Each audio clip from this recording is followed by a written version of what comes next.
জানেনে সৰহসংখ্যক মানুহে জীৱনত কিয় সফল হ'ব নোৱাৰে? জীৱনত সফল হ'বলৈ হ'লে কিছুমান নিয়ম নীতি মানি চলিব লাগে। আপুনি যদি সফল হ'ব বিচাৰিছে তেন্তে কিছুমান নিয়ম নীতি মানি চলাটো অত্যন্তই প্ৰয়োজন। যেনে সময়ৰ মূল্য বুজি পোৱা বা সময় ব্যৱস্থাপনা কৰা। সময় সকলোতকৈ মূল্যৱান। সফল ব্যক্তিসকলে টকাতকৈ সময়ক বেছি মূল্যৱান বুলি ভাবে। তেওঁলোকে সময়ক পৰিকল্পিতভাৱে ব্যৱহাৰ কৰে। আপুনি যদি সফল হ'ব বিচাৰিছে তেন্তে সময়ৰ সৎ ব্যৱহাৰ কৰিবলৈ শিকক। এটা অভ্যাস গঢ়ি তোলক। প্ৰতিদিনৰ কামৰ এটা তালিকা প্ৰস্তুত কৰক। অপ্ৰয়োজনীয়ভাৱে সময় অপচয় বন্ধ কৰক। এটা ডেডলাইন ঠিক কৰক আৰু সেই ডেডলাইন মতে কাম কৰা আৰম্ভ কৰক। সফলতা এদিন নিশ্চয় পাব। আত্মনিয়ন্ত্ৰণ আৰু ধৈৰ্য। ধৈৰ্য হৈছে জীৱনৰ সফলতাৰ চাবিকাঠি। জীৱনৰ প্ৰতিটো সফলতাৰ আঁৰত থাকে অসংখ্য ধৈৰ্য।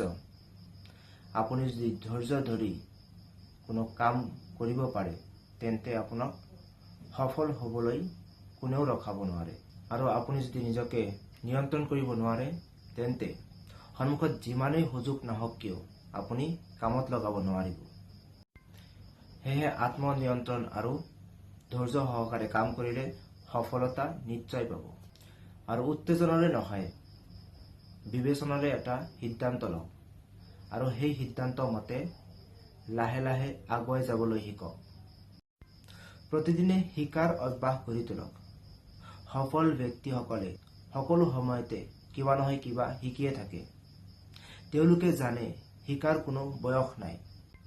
প্ৰতিদিনে 15 পৰা 30 মিনিট সময় কিতাপ পঢ়ক আৰু নতুন কিবা শিকিবলৈ চেষ্টা কৰক।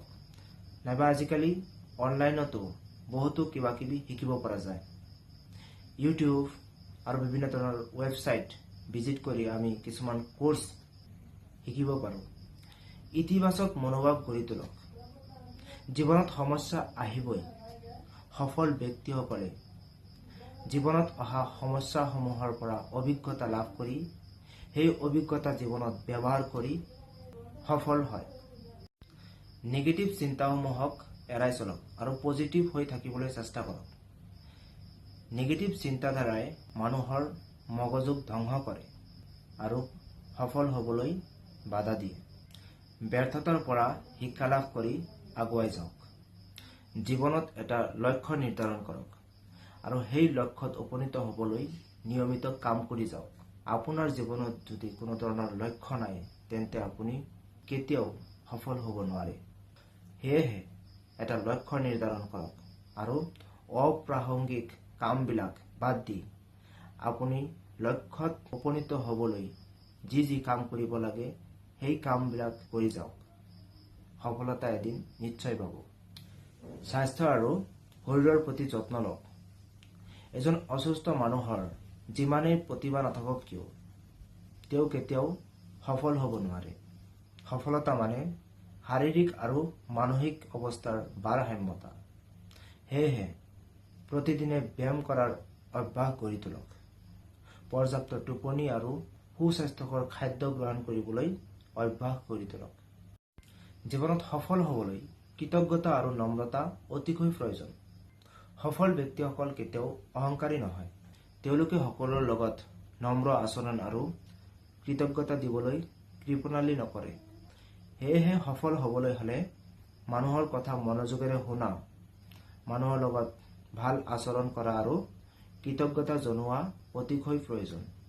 সফল হ'বলৈ হ'লে সঠিক সংগ বাছি লওক।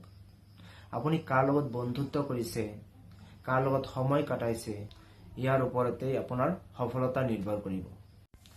ইতিবাচক আৰু অনুপ্ৰেৰণাদায়ক মানুহৰ সংগই আপোনাক সফল হ'বলৈ সহায় কৰিব। নেগেটিভ, হিংসুক আৰু হতাশাবাদী মানুহৰ সংস্পৰ্শই আপোনাক সফল হ'বলৈ বাধা দিব। সেয়েহে এইবিলাক মানুহৰ পৰা আঁতৰি থাকক। ব্যৰ্থতাক গ্ৰহণ কৰিবলৈ শিকক। সফল ব্যক্তিসকলে জানে ব্যৰ্থতা মানেই শেষ নহয়, বৰঞ্চ ই এটা শিকাৰ সুযোগ।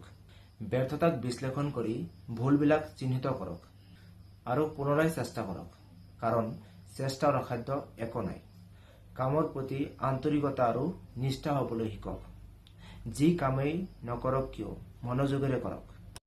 সফলতা তেতিয়াই আহিব যেতিয়া আপুনি নিজৰ কামক সন্মান কৰিব আৰু নিজৰ কামবিলাক সন্মান সহকাৰে কৰিব। কাম যিমানেই সৰু নহওক কিয় নিজৰ কামক ভাল পাবলৈ শিকক। এই অভ্যাসবিলাক এদিনেই গঢ় লৈ নুঠে। যেতিয়া এই অভ্যাসবিলাক প্ৰতিদিনে মানি চলিব, ই আপোনাৰ জীৱনৰ অংশ হৈ উঠিব। যেতিয়া ই আপোনাৰ অভ্যাসত পৰিণত হ'ব, তেতিয়া আপোনাক সফল হ'বলৈ কোনেও ৰখাব নোৱাৰে।